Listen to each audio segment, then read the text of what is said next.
Gloria a Dios. Vamos a hacer una corta oración. Bendito Salvador, te damos gracias en esta noche. Gracias, amado Cristo, porque en esta oportunidad me has dado poder ser un portador de tu palabra hacia tu pueblo. Señor, te pido que seas tú hablando a través de mí. No sean mis palabras meramente humanas, sino sean tus palabras en mí, Señor. Ayúdame, Cristo, úsame, sabes que soy incapaz, insuficiente, indigno, imperfecto. Ayúdame, Cristo, que lo dependo de ti. Gracias, Señor, y en esta noche bendice tu pueblo con tu palabra, Señor. Gracias, amado Cristo. La gloria sea al Padre, el Hijo y el Espíritu Santo. Gloria a Dios, gloria a Dios, gloria a Dios. Pueden sentarse, hermanos. Durante años ha existido toda suerte de gente que han intentado burlarse de Dios. Desde comunistas, ateos, científicos que levantaron baluarte, columnas en contra de un Dios vivo y verdadero. Negaron la fe de Jesucristo. La Iglesia desde sus periodos antiguos ha tenido grandes periodos negros, en donde los cristianos fueron perseguidos, en donde muchos murieron por causa de este santo evangelio, comunistas que quemaron miles de ejemplares del Nuevo Testamento, a lo que llamamos la Biblia, científicos que elaboraron toda clase de documentos, libros, tratados, en las cuales explicaban su carácter meramente científico y su carecimiento de conocimiento bíblico, en busca de la explicación de un Jesucristo histórico.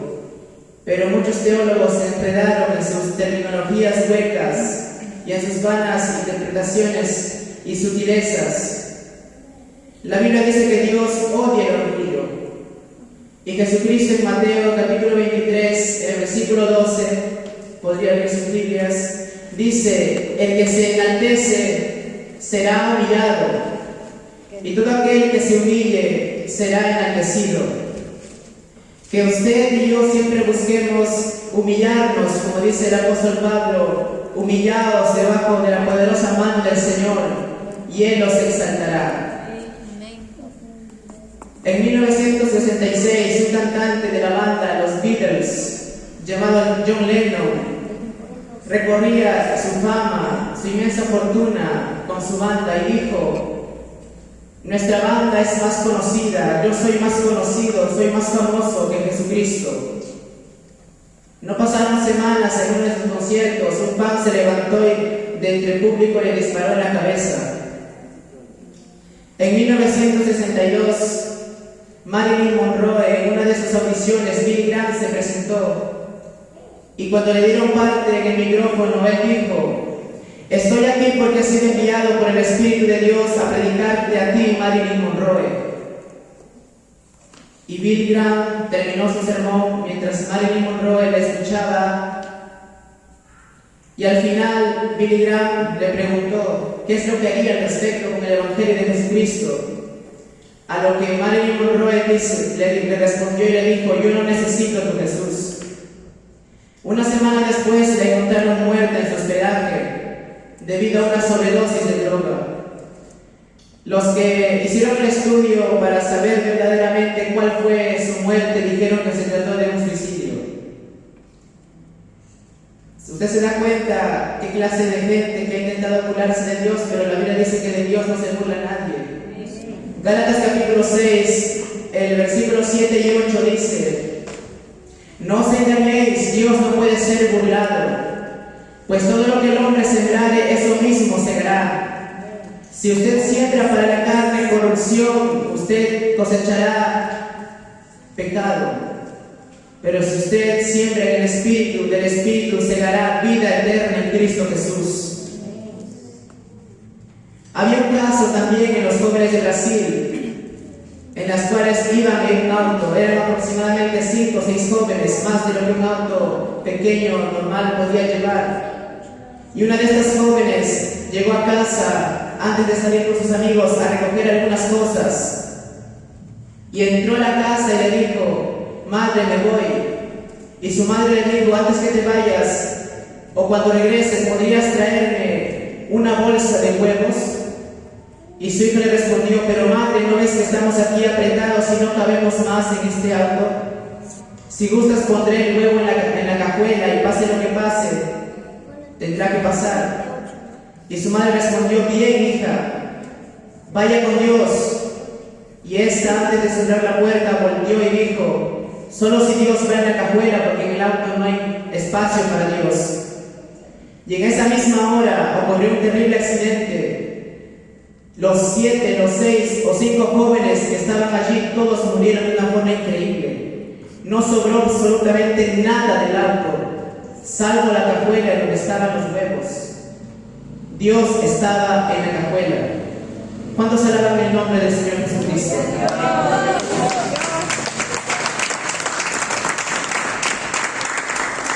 En algún momento también usted ha escuchado una frase icónica sobre el Titanic, que Dios no podría hundirlo.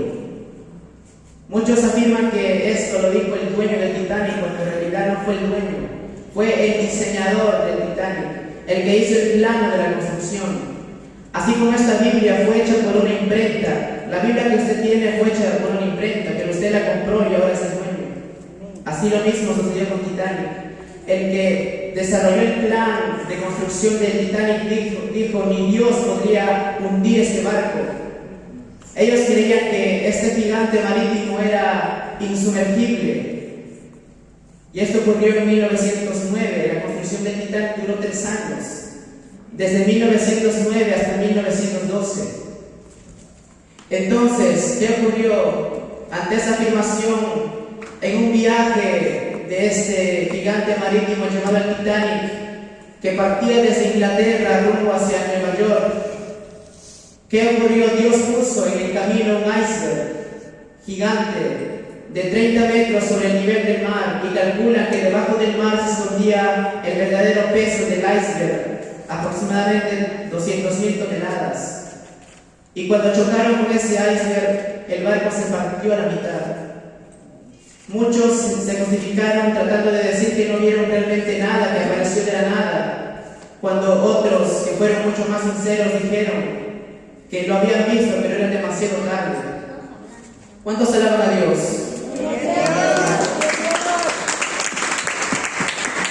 Así que este gigante marítimo terminó de hundirse, pero el dueño del Titanic también estaba en esta tribulación.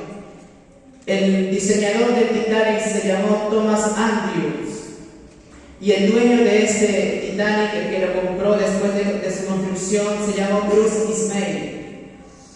Y aprovechando el lugar de donde estaba, pues era un hombre rico, millonario, empresario, estaba en la parte más alta del barco y tenía el privilegio de poder escapar y acceder a cualquier bote salvavidas ante cualquier emergencia. ¿Y qué hizo este hombre? Este hombre usó un bote salvavidas y se fue solo, dejando a más de 1.500 personas que se hundieron. La imprudencia de este hombre costó más de 1.500 vidas, y todas ellas, las que no tuvieron a Cristo, ustedes ya saben dónde se fueron, pero los que tuvieron a Cristo, y creo que realmente fue una porción mínima, quizá nadie. Bueno, la cosa es que más de 1.500 pasajeros naufragaron y solamente algo de 700 pasajeros podían haber salvado sus vidas. Porque recuerden que el Titanic tenía la capacidad de llevar más de 2.225 personas. Ahora, el Titanic medía 880 pies de largo.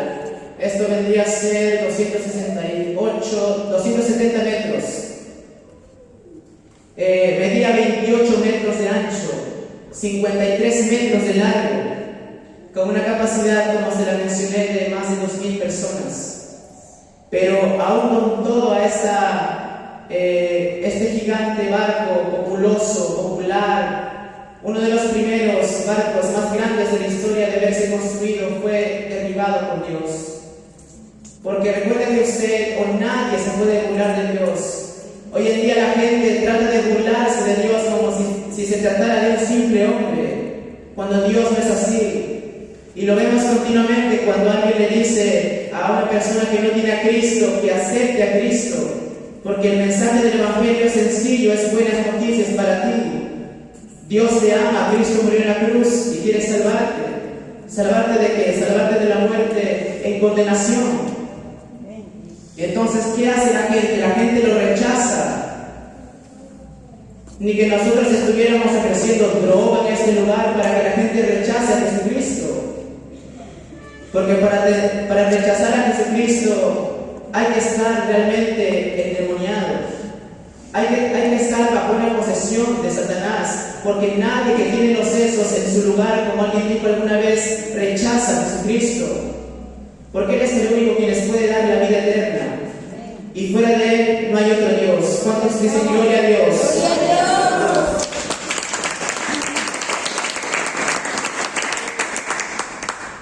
Dios también nos enseña que tenemos que tener cuidado cómo nos dirigimos ante pronunciar su nombre.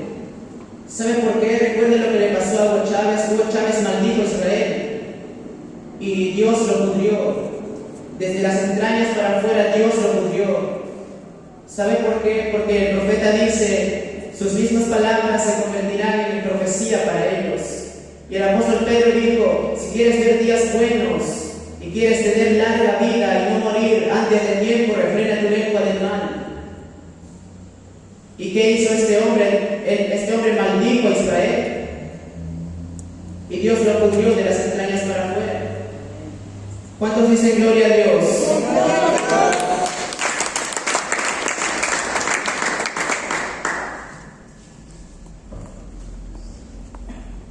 Bueno, en el anterior mensaje estuvimos oyendo acerca de Usa, el levita. Y bueno, yo titulé este mensaje, le puse el nombre Usa el levita, una lección de carácter pedagógica. Porque este personaje nos va a enseñar muchas cosas.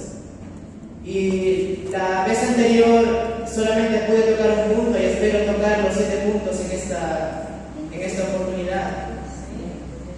Y bueno, el segundo punto es que Usa creyó que Dios se caería. Para que usted entienda la historia, para los que no pudieron estar la vez pasada, vaya a 2 de Samuel capítulo 6, en donde Usa muere por tocar el arca de Dios. La acción imprudente, innecesaria, totalmente indiferente y no pensada, ni mucho menos coordinada, le llevó a este levita a tocar el arca de Dios sin el consentimiento, sin la autoridad de Dios, y murió en el acto. 2 de Samuel capítulo 6. Si me permiten un segundo.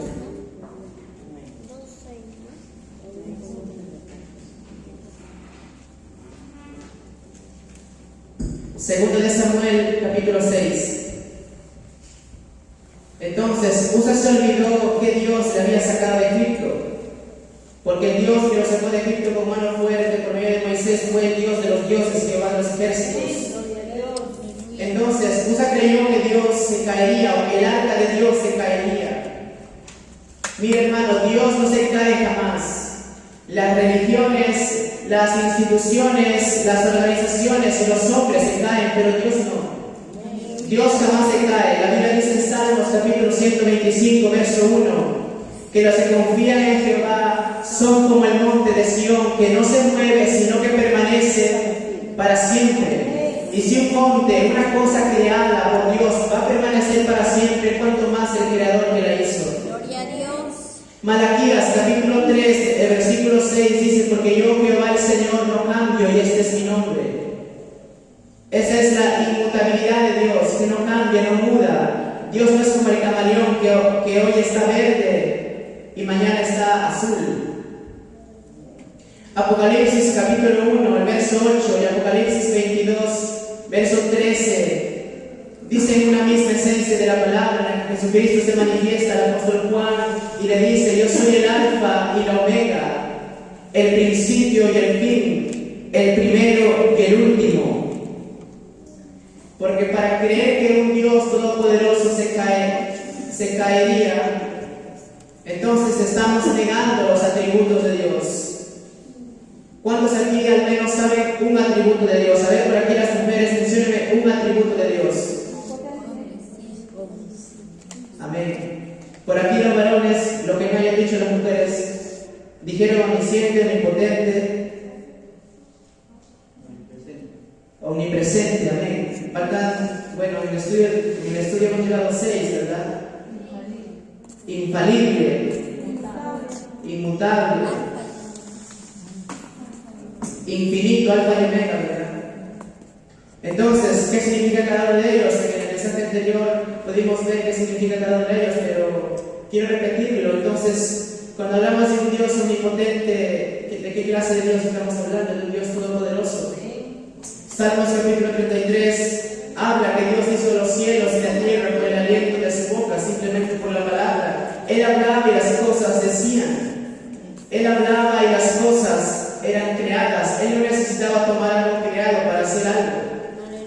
Él es el creador de todas las cosas y es el principio de la creación de Dios. Y cuando dice que Jesucristo es el principio del creador de Dios, no quiere decir que Jesucristo fue creado, como dicen los testigos de Satanás, sino que esta palabra es arche, del griego, que significa habla el arquitecto del universo, el que hizo todas las cosas. Entonces, si hablamos de un Dios omnipresente, hablamos de un Dios que está en todo lugar. Dios está aquí cuando lo creen. Y por medio de la persona del Espíritu Santo, y te está observando en este momento, a ti te ve tal y como eres, porque te ama. Te está observando, te está viendo qué es lo que estás haciendo mientras estás aquí en su casa. Él sabe con la intención que vienes a este lugar. Ahora Dios está en tu trabajo, Dios está en tu casa, en la escuela, en la universidad, en todo lugar que puedas mencionar. Si te vas a Júpiter, ahí está Dios antes que tú vayas. Entonces, cuando hablamos de un Dios lleno de atributos, hablamos también de un Dios omnisciente, que todo lo sabe. Ahí mientras estás sentadito, Él sabe tu corazón, Él sabe tus pensamientos, sabes lo que estás pensando en este momento, de la persona que está a tu lado, a la izquierda, a la derecha, atrás, adelante, sabe lo que estás pensando. Sabe tus maquinaciones, sabe con qué intención has venido a su casa, sabe si en la casa has peleado o has peleado con tu vecino y has venido aquí sin pedirle disculpas o perdón. Él sabe la locura que hay en el corazón del hombre. Él ve nuestros pecados ocultos. El salmista David dijo, si yo hubiese abrazado la iniquidad, el Señor no lo hubiese escuchado. Porque de la manera que hay oraciones, así como las de Elías, Santiago dice que hay oraciones eficaces, también hay oraciones inútiles, en las cuales es hecha por un corazón que tiene pecados ocultos. Quizás un orgullo puede ser ese impedimento que Dios no responde a tu oración, o que quizás pides pero Dios no te lo quiere dar porque sabe que si te lo da puede que te alejes de Él. Entonces, el cuarto atributo, un Dios infalible que no falla. Esta es la palabra infalible. Recuerda una de las doctrinas fundamentales.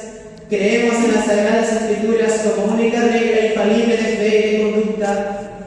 Amén. Y en el poder que imparte a los creyentes. Esta palabra es poder. Cuando usted lee, usted tiene que visualizar a Cristo entrando en su corazón, porque esta palabra es Cristo. San Juan 1:1 dice que al principio era el Verbo, y el Verbo era con Dios, y el Verbo era Dios. Aleluya. Y el verso 4 del capítulo 1 de San Juan dice, en Él estaba la vida, y sigue estando la vida, y la vida era la luz de los hombres.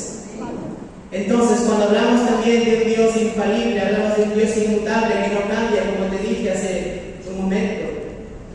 Dios no dice sí hoy o mañana dice no. Por eso Él enseña que lo imitemos, que nuestro sí sea sí, que nuestro no sea no, de lo contrario no podemos movernos en dos aguas. Porque de la boca de usted no puede salir bendición y maldición. Santiago explica y habla que muchos usan su lengua, que maldicen a los hombres que fueron creados a la imagen y semejanza de Dios y luego están bendiciendo al que los creó. Entonces, de tu misma boca, de tu misma fuente, no puede salir agua dulce y amarga. Tienes que decidirte, ¿lo harás esta noche? Tienes que decidirte, o hablas luz o hablas tinieblas, o hablas vida o hablas muerte. hablas salud o hablas enfermedad, o hablas injuria o hablas verdad, o hablas insultos o hablas victoria. Porque Cristo, camino a la cruz, Él se caía y se levantaba. Y ahora muchos dicen, has perdido la batalla, pero no pierdes la guerra. Pero déjame decirte que cuando Jesús caía y se levantaba camino a la cruz, Él lo hacía para que usted y yo no perdamos ninguna de esas batallas. ¿Cuántos glorifican a Dios? Bendito sea el nombre de Jesús para siempre. Entonces, hablamos de un Dios inmutable, también estamos hablando de un Dios alfa y omega, Dios eterno. Ahora, alfa es la primera letra del diccionario griego y omega es la última letra del diccionario griego. No quiere decir que Dios está limitado, es una figura retórica, es una figura simbólica a lo que empieza y también termina. Hay muchas cosas que usted y yo no podemos entender, no podemos explicar. ¿Cómo explicas que crees en un Dios que nunca tuvo principio y nunca tendrá fin? ¿Te has puesto a pensar eso? ¿Te has puesto a pensar por qué una vaca negra te da leche blanca y después esa leche es procesada y te da queso amarillo? ¿Alguna vez te has puesto a pensar por qué los alimentos que día a día usted ingiere se convierten en sangre? Se convierte en cabello, en ojos, en piel, en dientes, en coyunturas, en tus huesos. ¿Te has puesto a pensar? No todo el hombre puede explicarlo, pero lo único que queremos saber nosotros es que nuestro nombre está escrito en el libro de la vida. Porque pueda que usted y yo tengamos miles de preguntas. Yo personalmente tengo miles de preguntas para hacerle al Señor. Pero será en aquel día, en la eternidad, en la cual le veremos cara a cara, tal y como Él es, y seremos semejantes a Él porque Él lo prometió. Bendito sea Jesús para siempre. ¿Cuánto glorifican al Señor?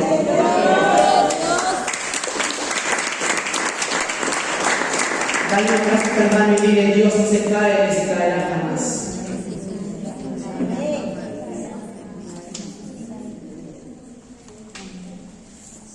El tercer punto es que usa tú en poco la enseñanza.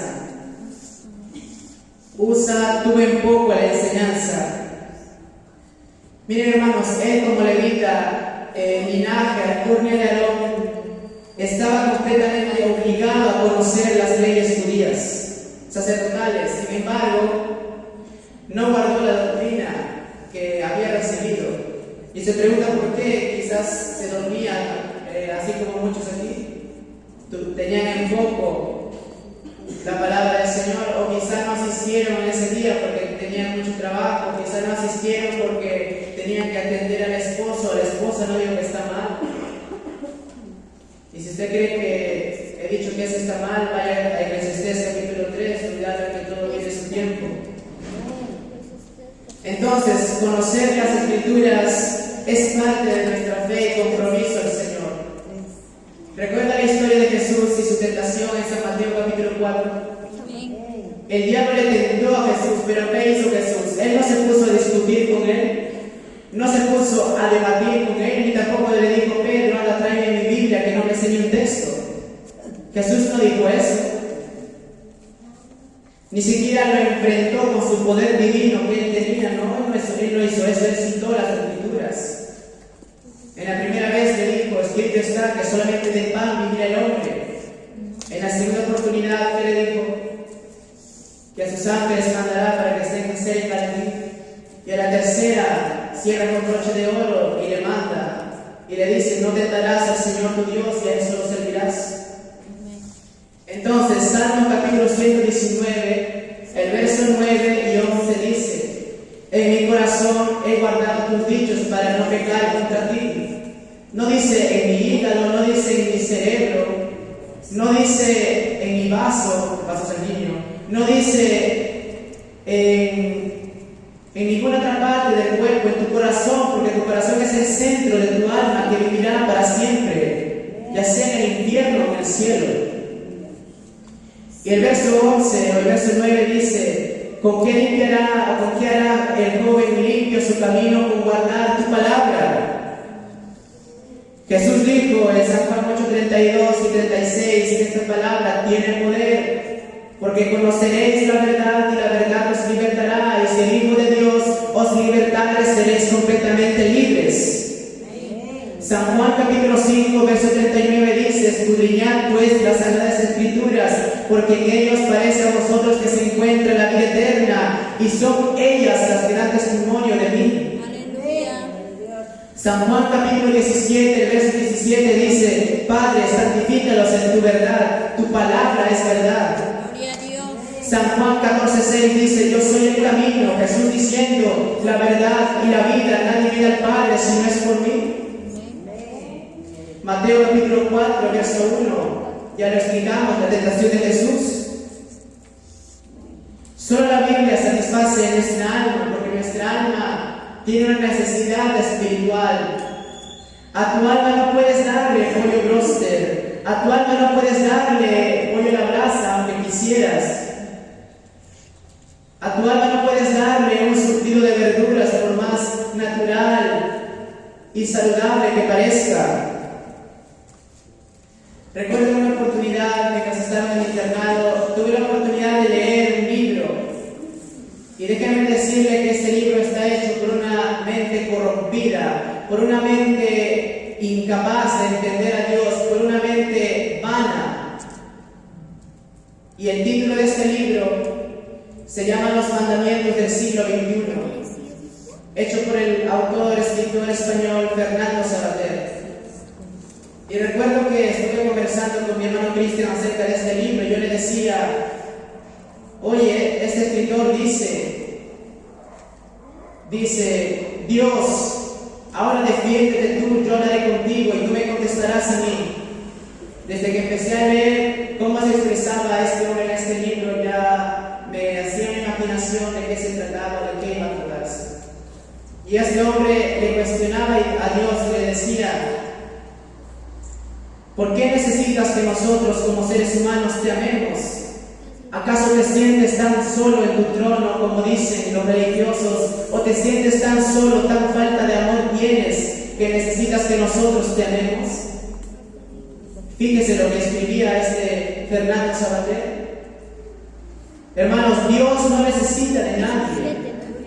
Si usted y yo le servimos aquí es para que nos salve. Porque Él puede sacarme de aquí y poner al arcángel Miguel o al ángel Gabriel.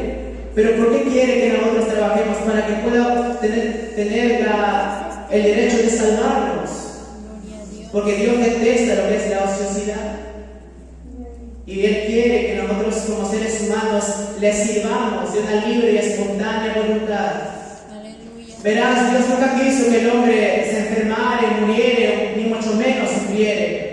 Pero el hombre, incluso estando en el paraíso, no había guerras, no había Estados Unidos, no había Vietnam, no había la cortina de hierro, no existía la cortina de bambú. Y aún así el hombre se rebeló contra Dios. ¿Te imaginas un mundo sin dolor, sin sufrimiento? Dios le dijo: si desobedeces vas a morir, vas a sufrir, vas a dar a luz con dolor. Sin embargo, el hombre se rebeló contra Dios. Jeremías dice que ¿quién podrá entender el corazón? Porque es más perverso que cualquier otra cosa. Aleluya. Bendito sea el nombre de Jesús para siempre. ¿Cuántos alaban a Dios?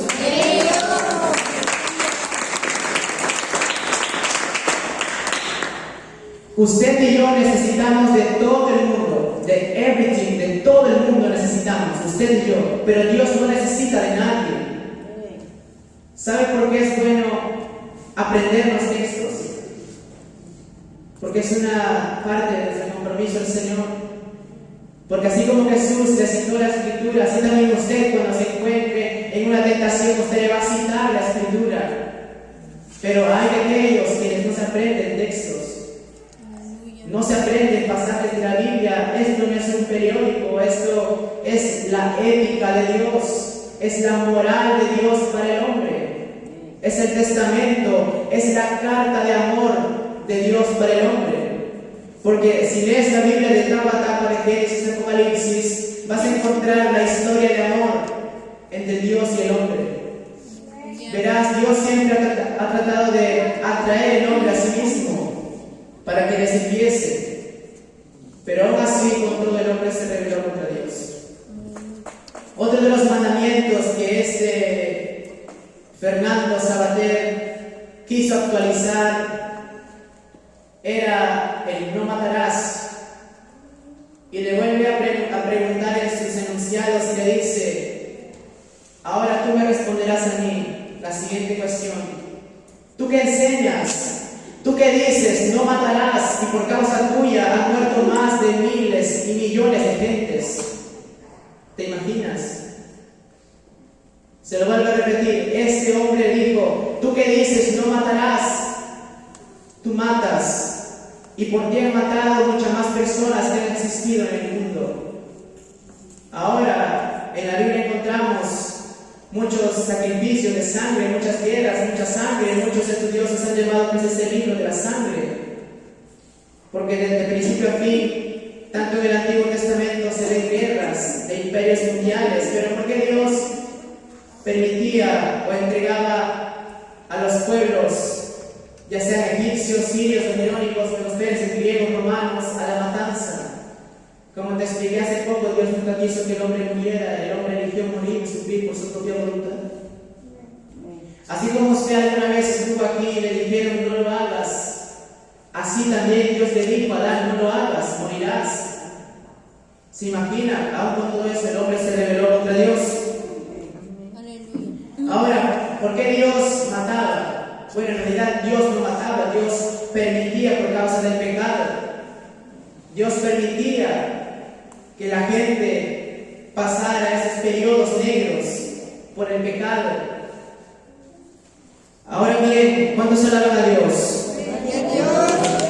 Bendito sea el nombre de Jesús para siempre. Y para avanzar, el cuarto punto es: a Dios no le importó que Usa sea del linaje de Aarón.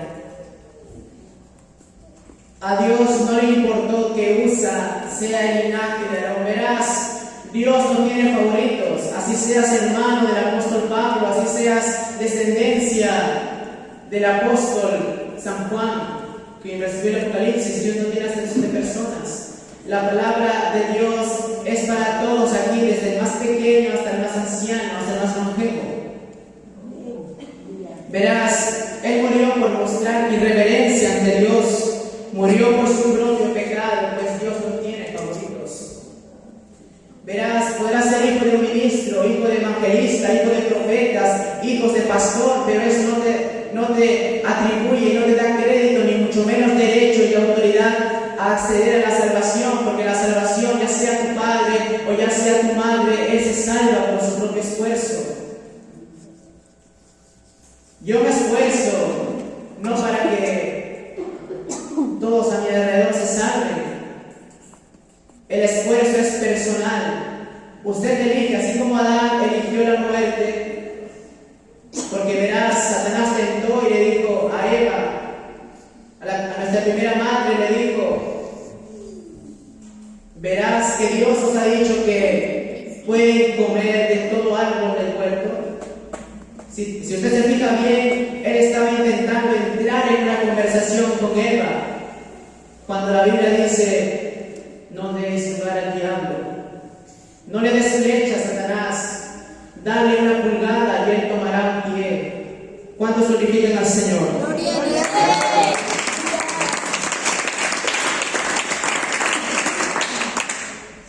Hebreos capítulo 10, verso 31 dice: horrenda cosa, expectación es caer en manos del Dios vivo. No dice de un Dios vivo. Satanás no vive, él existe.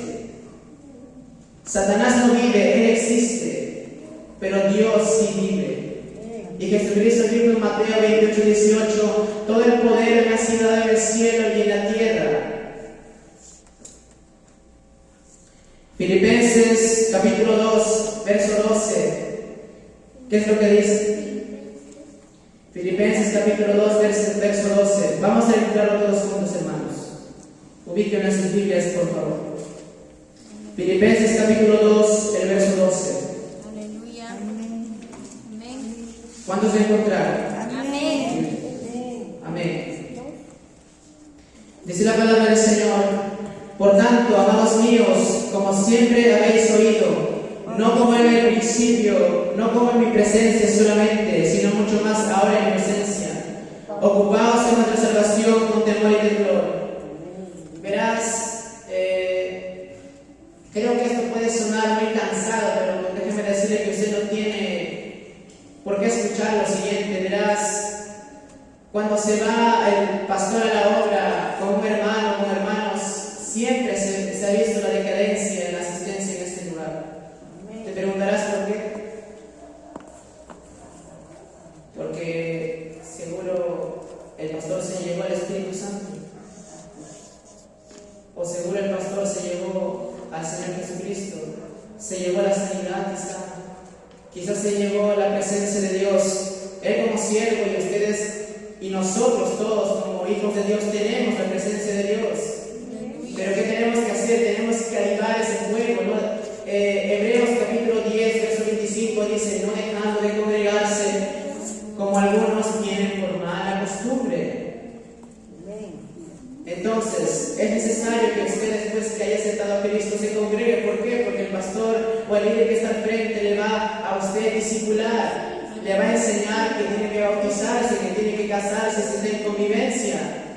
Le va a enseñar esas cosas. Y usted, estando en su casa, no va a recibir esa doctrina. O usted, ¿en dónde se va a bautizar? ¿En su casa, en su ducha? O en su cilindro. Bendito sea el nombre de Jesús para siempre. Alaben al Señor, hermanos.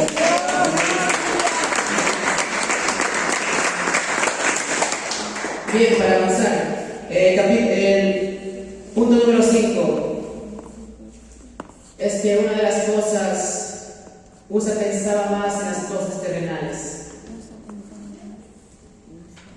Entonces, bajo este contexto, ¿qué Dios pide de nosotros? 1 Samuel capítulo 15, verso 22, perdón. Dice: obediencia quiero y no sacrificios, y conocimiento de Dios más que holocaustos. Verás, Dios quiere que usted conozca su palabra, conozca a Dios. Quiere conocer a Dios, conozca las Escrituras. Y quiero citarles un pasaje que me encanta, en la cual la Biblia dice que Moisés le dijo a Dios: Dios, yo quiero ver tu gloria. Y Dios le dijo: nadie puede verme, ningún hombre puede verme y mantenerse con vida. Pero tú, Moisés, tendrás la habilidad de verme.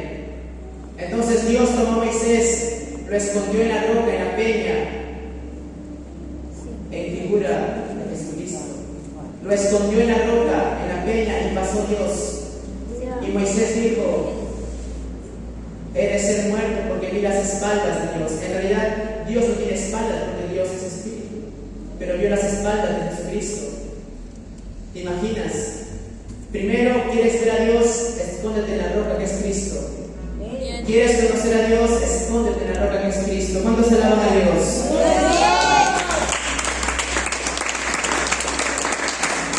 El libro del profeta Oseas, uno de los profetas menores, en su capítulo 6, el versículo 1 dice: venid, volvamos a Dios, porque Él guió y nos curará. Él arrebató y nos vendará. Este es el verso 1. El verso 6 y 7 dice: porque obediencia quiero y no sacrificios, y conocimiento de Dios más que holocaustos, así como 1 Samuel 15, 22, obediencia quiero y no sacrificios, y el prestar atención más que la grosura de los carneros. Dios se deleita que usted, cuando alguien le explica la palabra, usted escuche. Dios se deleita, hay gozo delante del Señor porque Él lo dijo. Ahora, tú dirás: bueno, para gozarme yo tengo que tener enfrente un gran orador, tengo que tener enfrente a un Alan García, tengo que tener enfrente a un pastor que ha cursado 10 años de curso bíblico en la universidad. No es necesario. Recuerde que Josías fue rey a los 8 años. Recuerde que Jeremías fue llamado cuando fue adolescente. Y Dios le dijo, no temas, aunque te enfrentas a un pueblo de dura servicio, yo te he dado a ti pecho de hierro y de bronce para que lo resistas, y tu palabra los consumirá con fuego. Gloria a Dios. ¿Cuánto glorifican al Señor?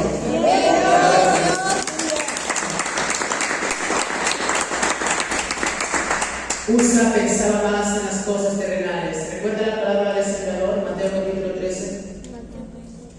¿Qué tipo de semilla soy yo?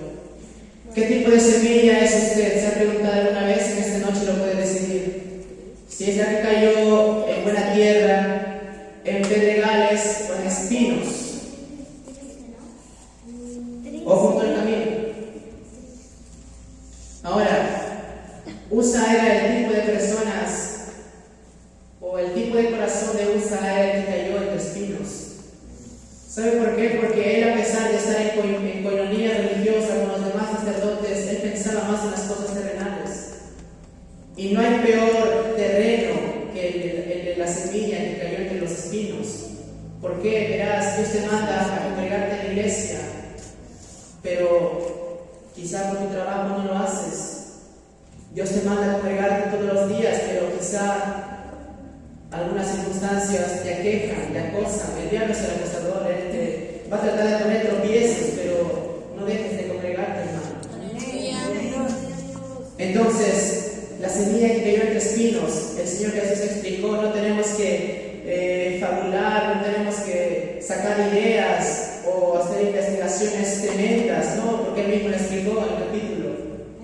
Y si usted va, él dijo que la semilla que cayó entre espinos es aquella que los afanes de este siglo, los afanes de esta vida, ahogan la palabra y la hacen infructuosa. No dice la seca de raíz. La palabra puede estar en tu corazón, pero no tienes fruto.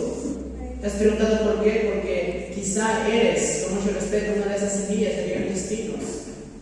Porque no hay frutos en ti, llega año nuevo y muchos se abrazan, muchos comen su chancho, su pollo, su pavo, pero ¿habrá algo de nuevo en ti? ¿Habrá algo de nuevo en ti? Porque esos son los afanes de la vida que nos acosan, nos aquejan y nos hacen olvidar de los grandes propósitos y de la voluntad de Dios. El apóstol Pablo explicó que por causa de las cosas terrenales muchos aman el dinero. Y el apóstol Pablo le escribe a Timoteo, exhórtales que no confíen en riquezas que son inciertas. Exhorta a los ricos que sean ricos en buenas obras y que no pongan su confianza en riquezas que son meramente inciertas.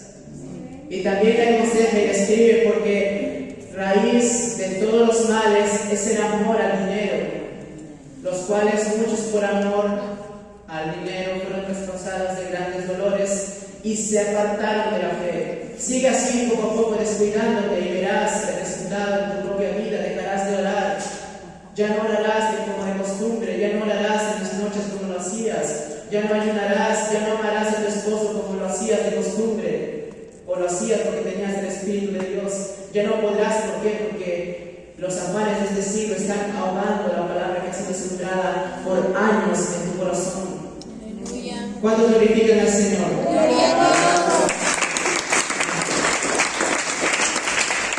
Entonces, ¿qué opina Dios del materialismo? ¿Qué es el materialismo?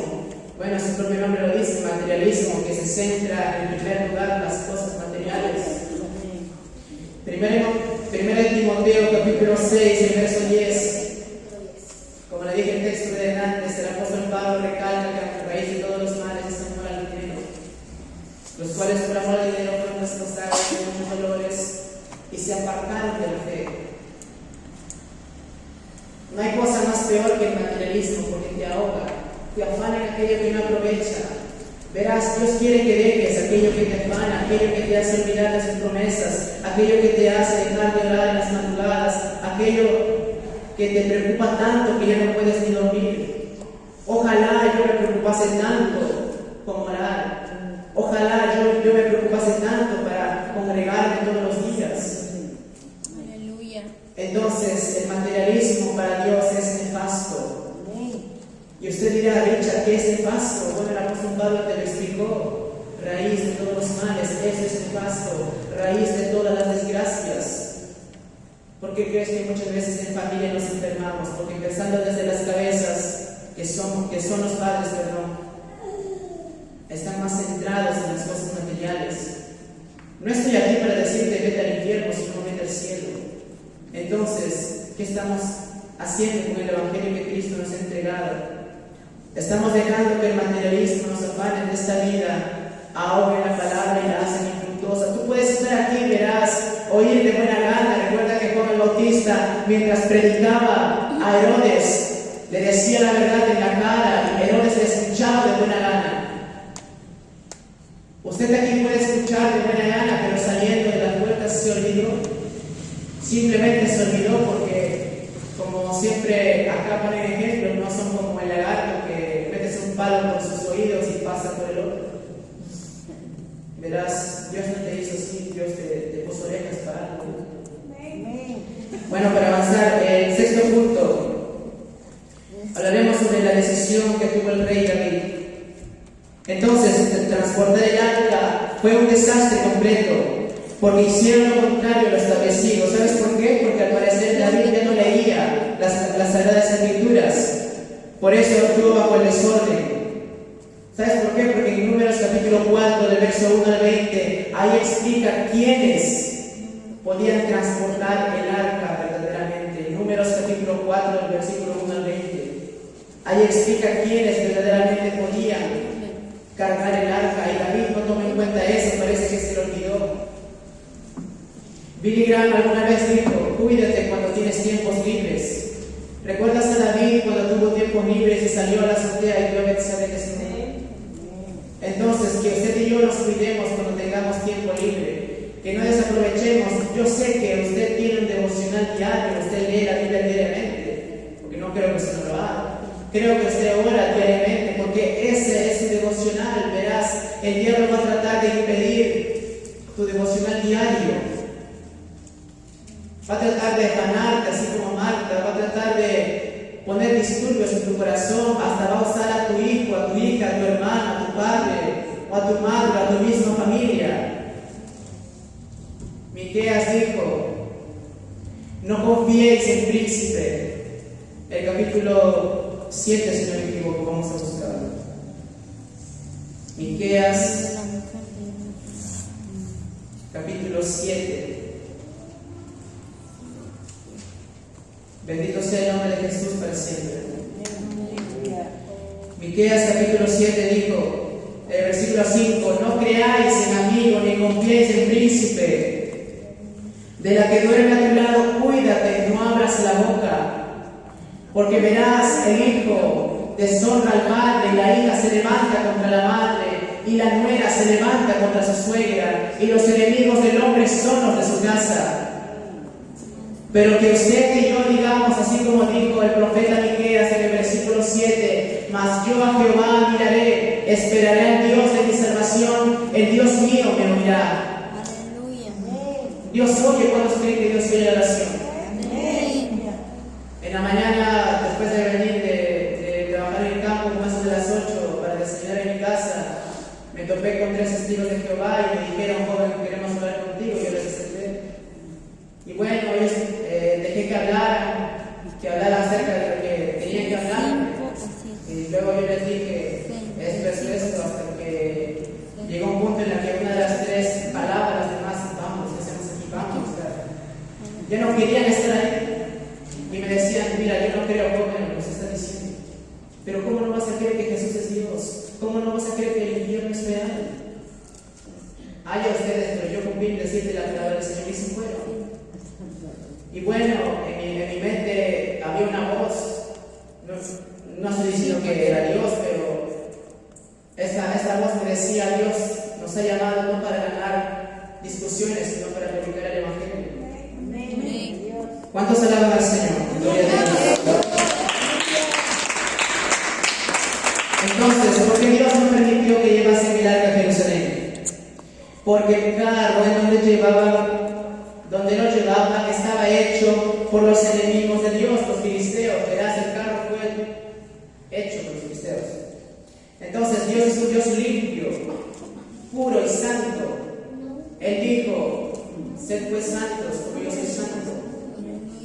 y sed pues perfectos como vuestro Padre es perfecto. El salmista David decía, Dios es tan limpio de ojos que no puede ver el pecado, ¿te das cuenta? Dios es absolutamente pureza. Entonces David había actuado bajo su propia manera, bajo sus pensamientos y no bajo la voluntad de Dios. Entonces, vayamos a la siguiente pregunta. ¿Por qué Dios mató a Usa y no a los filisteos que tocaron el arca? En la primera oportunidad les hablé para que entremos en contexto de lo que Dios había hecho con los filisteos. En 1 Samuel capítulo 4, ahí es cuando Israel puede buscarlos y busca. 1 Samuel capítulo 4, en donde el campamento de los israelitas van a hacer guerra contra los filisteos.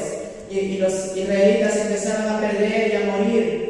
Muchas personas murieron, entonces dijeron, traigamos el arca de Dios y quizá Dios nos libre, pero ya se habían olvidado que Dios los había abandonado, porque el que abandona a Dios es abandonado por Él. ¿Recuerdas qué hizo la gente después de que Jesús libertara al endemoniado Gadareno? Hicieron la peor, la terrible, la más terrible y atroz oración de toda la Biblia. Le dijeron, Jesús, vete de aquí, no te queremos. Su mente estaba tan centrada en los cerdos que en una transformación espiritual. Verás, el mundo está así hoy en día, tras la vanidad, tras el orgullo, tras la petulancia, tras su forma de vestir, su forma de pensar, sus costumbres, su ética, su propia moral. Entonces, ¿por qué Dios lo mató? En el capítulo 5 de 1 Samuel dice, cuando los filisteos toman el arca, y el arca estaba en tierra filistea. Y al momento que estuvo en tierra filistea, empezó a haber una mortandad. Tanto era que miles y miles en todas las regiones de los filisteos morían incontablemente. Y luego Dios los hirió con tumores. Posiblemente, dicen algunos, que fue a la presencia exagerada de roedores, ratas, ratones, pericotes, entre otros. Lo que es el cáncer, verás, el cáncer no es nuevo, ya estaba ahí. El cáncer no es nuevo, ya estaba ahí. El SIDA tampoco no es nuevo. Salomón dijo, hijo, no vayas a casa de la mujer ramera. No vayas, que no te seduzca sus pasos, porque quienes ellos habitan las recámaras de la muerte. ¿Por qué dejarás que tu carne se seque? ¿Usted sabe cómo ha muerto un paciente con SIDA? Se lo voy a decir, está postrado en una cama. Su cuerpo está seco, delgado, seco, completamente seco. Y empieza a sentir contusiones en todo su cuerpo. Y empieza a botar una baba amarilla, totalmente asquerosa, de su boca y hasta a veces en casos extremos por los ojos, narices y oídos. Abre su boca y maldice a Dios. Y verás, así muere la gente con SIDA. ¿Por qué? Porque durante años los homosexuales, las lesbianas y los heterosexuales han llevado una vida promiscua. ¿Qué quiere decir promiscua? Una vida de relaciones, así como las prostitutas. Entonces, debido a esa burla, debido a que los homosexuales, lesbianas y heterosexuales que llevaron una vida promiscua, Dios nos entregó a felicidad. Y bueno, ahora no es tan actual como en los años 90 quizá, pero todavía siguen cobrando vidas. ¿Cuántos se alaban al Señor?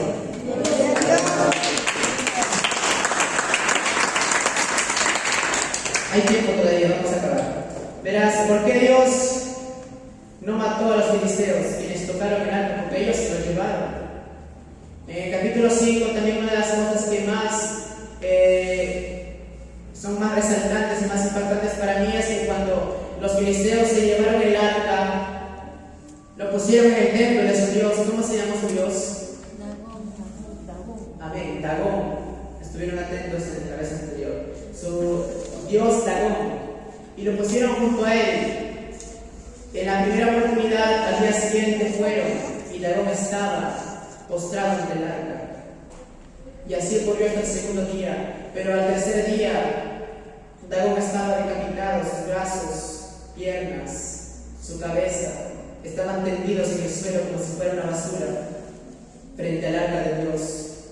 Porque verás, Dios no está en un crucifijo. A Cristo no le prendes incienso, a Cristo no le prendes vela como algunos hacen. Bueno, algunos dicen, conozco personas que le prenden velas a Cristo morado y dicen que es para la prosperidad. Pero ¿sabes cuál es el secreto de la prosperidad? Se recuerda el texto en Josué 1, 8 y 9. Ese es el secreto para la prosperidad. ¿Qué dice Josué 1, 8 y 9? No se apartará de tu boca este libro de la ley, sino que de día y de noche meditarás en él, para que guardes y hagas conforme a todo lo que en él está escrito, porque entonces harás prosperar tu camino y todo te saldrá bien. Entonces el hombre busca un poder adicional más de lo que Dios le puede dar, y quizá el diablo se lo vea, porque la brujería y la idolatría existe, hermano. Satanás bendice, es cierto. Hubo un caso terrible en Brasil en el cual un superhombre, un brujo, jefe de todos los brujos en una de las ciudades de Brasil, daba riquezas a los hombres a favor de que vendieran su alma al diablo. Y el diablo les da de sus riquezas, les da riquezas. Pero dirás, ¿cómo lo hace? Porque el diablo también tiene poder. Dios, cuando lo tumbó, no le quitó el poder, sigue siendo un querubín. Ni siquiera el arcángel Miguel, poderoso, el general del ejército de Jehová, no pudo enfrentarlo. ¿Sabes por qué? Porque Satanás es un rango mayor. Él es un querubín. Satanás es un querubín, tiene 4 alas y él es un arcángel. Entonces, el punto número 1 por el cual Dios no mató a los filisteos que tocaron el arca era porque Dios permitió que los filisteos tomaran el arca como juicio a los israelitas. Verás, Dios le había abandonado a los israelitas. Y no hay cosa peor que estar abandonado por Dios. No hay cosa horrenda o expectación de juicio que caer en manos del Dios vivo. ¿Y sabe por qué? Porque no solamente le pasó esto a Israel, porque si usted lee Isaías capítulo 37, verso 38, si no me equivoco, dice que el ángel de Jehová salió hacia el campamento de Senaquerib, rey de Siria, y mató a más de 180,000 personas. Mire, un solo ángel. Ahora, Jesús también dijo, cuando estaba a punto de arrestarlo, ¿acaso no crees, Pedro y Juan y los demás discípulos, que puedo pedir ahora a mi Padre Celestial 12 legiones de ángeles? Mire, Dios podía hacer 2 cosas: matarnos a todos y enviarnos al infierno, porque eso era justo. Eso era justo. Pero Dios, en su misericordia, en su bondad, envió a Jesucristo. Isaías 53 dice, ahí Jesucristo, el Padre preguntó, ¿quién irá por nosotros? Jesucristo dijo, envíame a mí. ¿Te das cuenta? ¿Y qué implica que Jesucristo vino a esta tierra? ¿Sabes? Cuando Jesucristo vino a esta tierra, arriesgó todo. Arriesgó todo. Su trono, su poder, arriesgó todo, porque él era hombre, podía fallar. El cielo no podía recibir a un Jesús derrotado. El infierno mucho menos, porque él era Dios. ¿A dónde él iba a ir? Él lo arriesgó todo por ti y por mí. Y denle la gloria y la honra en esta noche, madre.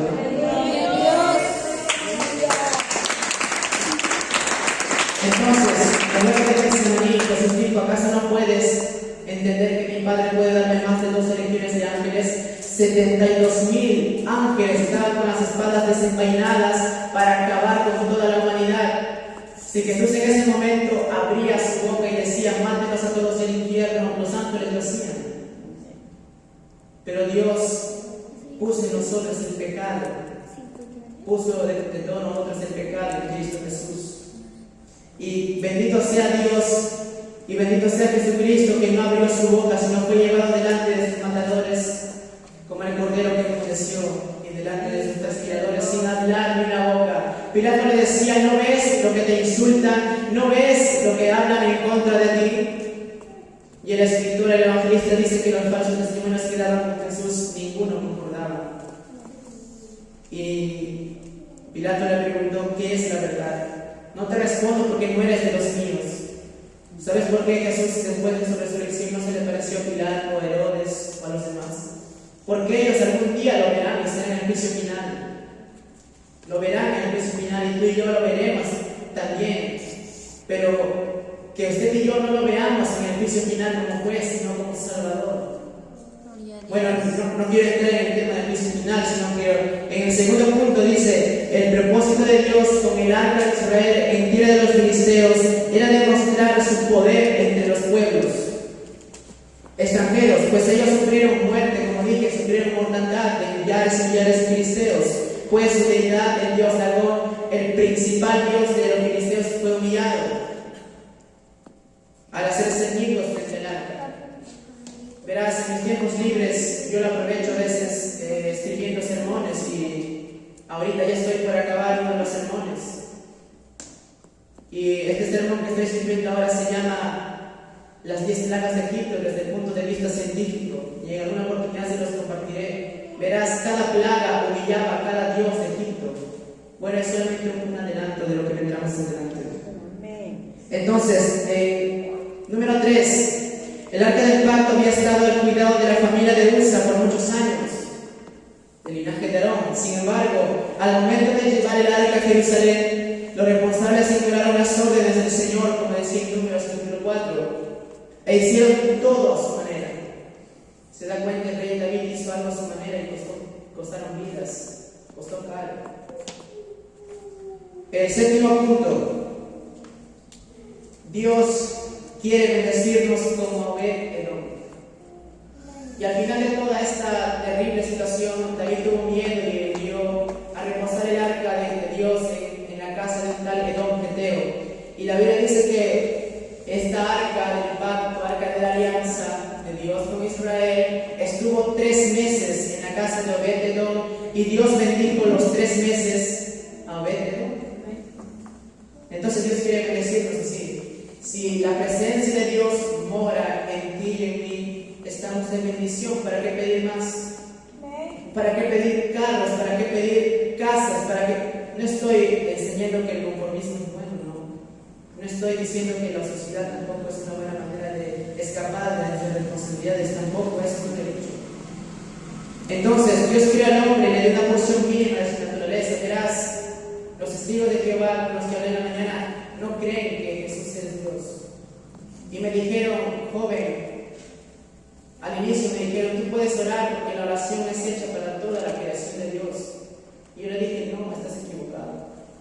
La oración compete netamente a los hijos de Dios. También le dice que Dios no oye al pecador, está de espaldas a él. ¿Sabes por qué? Porque si mira, le cae un juicio al pecador, y Dios dice: mejor no lo miro para que no le caiga juicio en lo que le queda para arrepentirse. Porque San Juan capítulo 1, verso 12 dice: mas a todos a los que recibieron y a los que creen en su nombre les dio autoridad, poder, derecho, credibilidad para ser llamados hijos de Dios. No me diga que un pecador que está con la botella en mano es un hijo de Dios, ¿no? Jesús enseñó: cuando oren al Padre. ¿Y quién ora al Padre? El Hijo. ¿Cuántos son hijos de Dios? Levanten la mano. Amén, Dios bendiga. Yo si no levantaron la mano para el próximo cielo. Entonces, el pecador tiene otro padre espiritual. Y usted ya conoce, el diablo.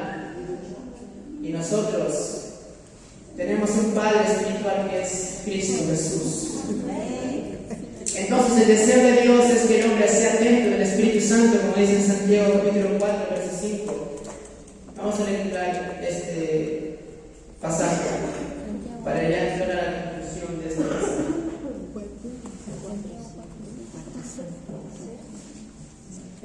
Santiago capítulo 4, verso 5. ¿O pensáis que la Escritura dice en vano: el Espíritu que le ha hecho morar en vosotros nos anhela celosamente?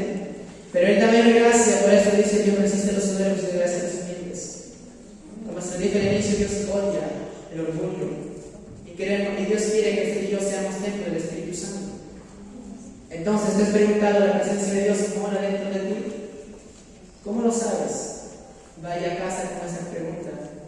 Y a cada momento autoexamínese, autoevalúese. Mientras estoy aquí, yo también me estoy evaluando qué es lo que estoy diciendo, qué es lo que estoy pensando. Entonces, reflexión. ¿Qué nos enseña esta historia? Esta historia nos demuestra que hacer las cosas de nuestra manera ocasionará grandes consecuencias a nuestra vida. El rey David pecó, al imponerse su voluntad y no someter Dios.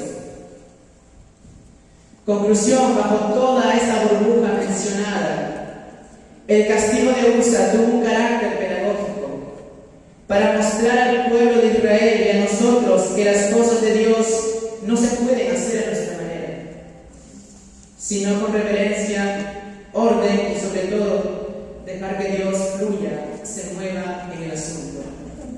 Amén, hermanos, que Dios bendiga, que la liberación de la palabra del Señor y vayamos a casa felices y gozosos, que con Cristo somos más que vencedores. Vámonos de pie, vamos a